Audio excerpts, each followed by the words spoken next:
বঙ্গ বিজেপির হলোটা কি বলুন তো? প্রথমে দিলীপ ঘোষ, তারপর লকেট চট্টোপাধ্যায়। কলকাতায় নরেন্দ্র মোদীর আগমনের দিন দিলীপ ঘোষ পাড়ি দিয়েছেন বেঙ্গালুরুতে, পাড়ি দিয়েছিলেন।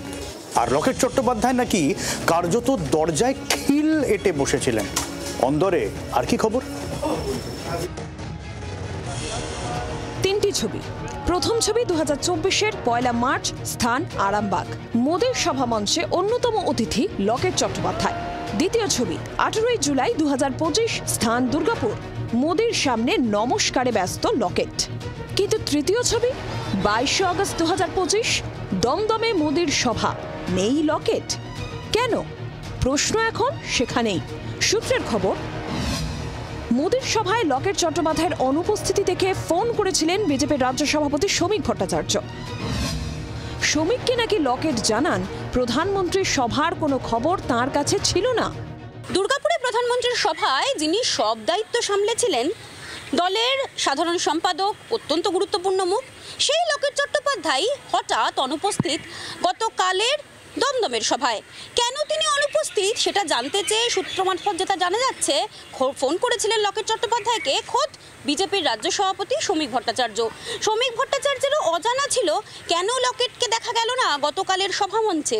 লকেট তার দলের সভাপতিকে জানিয়েছেন, রাজ্য সভাপতিকে জানিয়েছেন, গতকালের যে বৈঠক, সেই বৈঠকের সূচনাই পাননি তিনি, তাকে ডাকাই হয়নি। 22 আগস্ট দমদমে প্রধানমন্ত্রীর সভায় আমন্ত্রণ পাননি রাজ্য বিজেপির প্রাক্তন সভাপতি তথা প্রাক্তন সাংসদ দিলীপ ঘোষ। 7 সকালে তাঁকে দেখা গিয়েছিল বেঙ্গালুরু চলে যেতে। প্রধানমন্ত্রী কি বুঝছেন না বুঝছেন সেটা প্রধানমন্ত্রীর উপরে ছেড়ে দিন। বহু কার্যকর্তা আমার মতন আছেন পার্টিতে, সময়ে পার্টির প্রয়োজনে পার্টি কাজে লাগাবে। পার্টির তো এখন কোনো কাজই নেই, পার্টিতে কোনো প্রোগ্রাম নেই। হ্যাঁ, প্রধানমন্ত্রী আসছেন গিয়ে ভাষণ শোনা, সে তো আমি মোবাইলেও শুনতে পারি ওনার ভাষণ, আর আসতেই থাকবেন উনি। তার সঙ্গে ভাষণ শোনার জন্য যাওয়ার দরকার নেই, অন্য কাজ যখন দেবে পার্টি সেই কাজে লেগে যাব। বিজেপির অন্তর্মহলে কি এখন গোসার ঢেউ? সেই জল্পনা এখন চারপাশে। বিজেপির অন্তরের এই গোসাকে নিয়ে কটাক্ষ করতে ছাড়েনি তৃণমূল। আমরা এটুকু বলতে পারি, অবশ্যই লকেট দুর্গাপুরের মিটিংয়ে অতভাবে অ্যাক্টিভ ছিলেন। আমরা দেখছিলাম যে আমরা ওই জায়গাটা আমাদের একটা গ্যাপ লাগছিল যে মানে কোথায় গেলেন।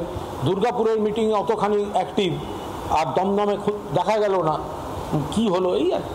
লকেটকে আমন্ত্রণ জানানো বা সূচনা দেওয়া না দেওয়াকে কেন্দ্র করে এই মুহূর্তে গেরুয়া শিবিরে চলছে তুমুল জল্পনা। জি 24 ঘন্টার জন্য ক্যামেরায় অরিন্দমের সঙ্গে মৌমিতা চক্রবর্তী, কলকাতা। বাংলার আওয়াজ, বাঙালির আবেগ, জি 24 ঘন্টা।